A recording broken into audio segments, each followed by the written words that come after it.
because they were fascinating. And little bits of old puzzles and old stories were rehashed and mixed in with the chariots of the gods. And has Earth been visited before by spacemen? And this went on for quite a few years. He sold lots of books and followed them up in rapid succession, as these authors tend to do with their teams of writers. And one day it was exposed because one little journalist came out of Britain and went over to where he's supposed to have found these rock carvings. And he found a peasant who was paid a few pesos for each carving that he could carve out of rock. And Sir Daniken fell from his chariot and hit the dust.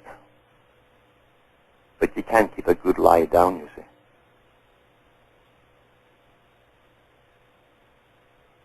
And it was revived, as I say, with other authors, and then Enemy Mine. And then a series broke out in 1984, actually came out in 83, called V. V is 5 in the Roman numerals. This is, again, a part of the Masonic code, the fifth race, they call it. Maybe one day I'll go into all of that. And V was a television series, big production for television, 19 episodes. And once again, the sky is full of spaceships one morning, and they're all over the world, and these quite beautiful creatures come out, very human-looking. And it turns out, underneath their little plastic skins, they're reptiles. Reptiles. I wonder where we get the idea of reptiles, and why it keeps popping up, you see. And that's how the seed is planted. Through disinformation, through big muses. You muse an idea through fiction and repetition into the mind of the public. And that's how you build a pyramid in your mind. Prepare the soil, plant the seed, build on it, generation by generation. And the public will eventually be so bewildered, and they'll believe it, that you can spin them off in any direction. And the more fascinating it is, the more the people unfortunately like it. I can remember telling someone back in the 70s that Mr. Daniken had fallen from grace, and the guy was ready to attack me because he wanted so badly to believe in it all, and people would rather kill the messenger than face the truth when they've swallowed a big lie. Today people cannot tell the difference between fact and fiction. Their minds are so spun with entertainment, and amongst entertainment I include the media. It's supposed to give you what we call news. Your news today is half Hollywood, the Hollywood, the casting of the spell, and the stars they give us to follow, the wandering stars. And sport. Circuses, as Mr. Aldous Huxley said. Huxley said the reason the Roman Empire fell because the elite couldn't afford to keep giving the people enough bread and circuses. And that's what we have today, while the new empire, the future, is underway.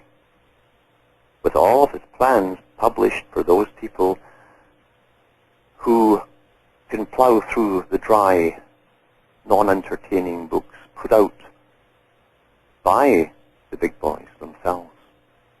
There is no speculation involved, but they're generally, there's no sex or gory violence there. There's quiet violence because they talk about culling off big chunks of the population, but they do it in the nicest possible hygienic way. Alien, and the Alien series with Sigourney Weaver, was another series. Who's the bad one there? The terror out of her darkest dreams. Why? It's a sort of big sort of reptilian type creature. Boy, I wonder where these ideas come from. Anunnaki. And yet the decipherment put out by one man laid the foundation for this mountain in the imagination, which has taken over the reality of so many people. As the skies are being sprayed with chemicals every day, they're asking, are the Anunnaki doing this?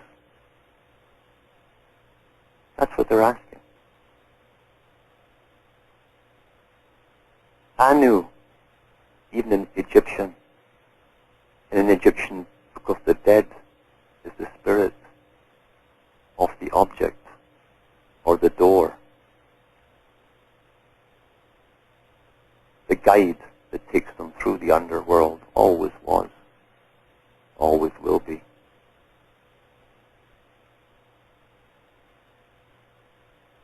And the spinners of reality into fantasy are backed by some very big agencies with a program and a plan to bring the public into a mental standstill. Because if you swallow the fact that they give you as fact, that you're the bottom of the heap, you see, you're not of, you're made, your ancestors were made to be slaves. If you swallow that, psychological warfare has put you under. The purpose of psychological warfare is to destroy a potential enemy before anything happens. That's the purpose of it. And if you believe that your ancestors were created by a bunch of walking crocodiles, and you were made to be a slave, and you can't be the superior ones because they have more Anunnaki genes in them than you do, then you've just admitted that the game's over for you, isn't it? And those people who are following all of this are the first ones to condemn and poo-poo all orthodox religions.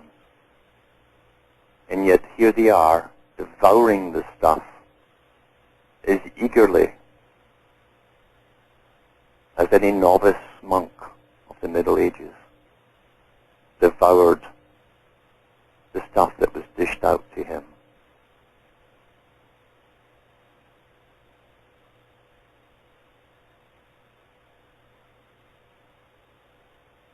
We're going through the biggest changes that have happened, as Brzezinski said, since the beginning of the Industrial Revolution.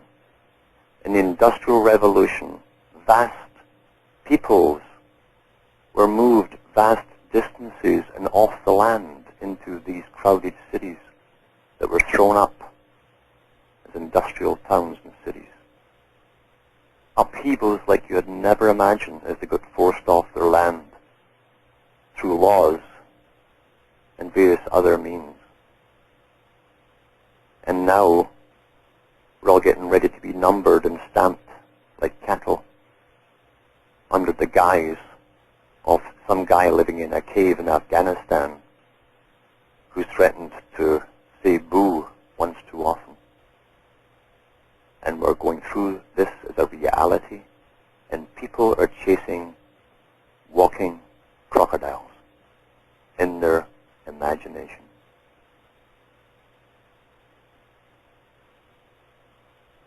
What I'm saying